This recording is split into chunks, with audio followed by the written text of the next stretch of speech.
next Sunday, which means you need to do your Sunday money reset.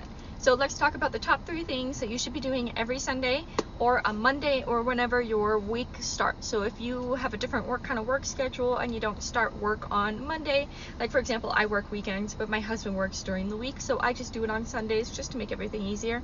What you're going to do is you need to, 1, look at your expenses that are coming up for the week.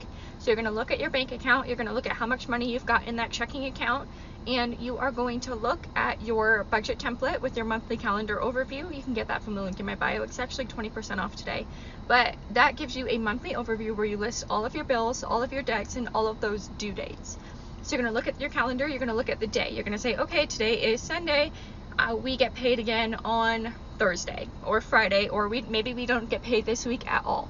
So let's look at all of our due dates. Let's calculate up those totals. Okay, we need to have a minimum of $210 for bills that are coming out this week.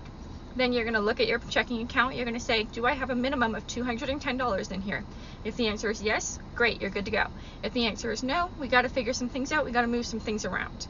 Then once you do that, you're going to look at your variable expenses. So did you buy groceries yesterday? Did you buy them today? Are you going to buy them today? Do you need gas in your car? You're going to check all of those things for variable expenses. So first thing is bills and debts, and you're going to look and see when they're due. Then you need to look and see your variable expenses. Then you need to make sure you have enough money in your checking account to cover those variable expenses. Then you're going to sit down and track any expenses that you haven't added from the week prior.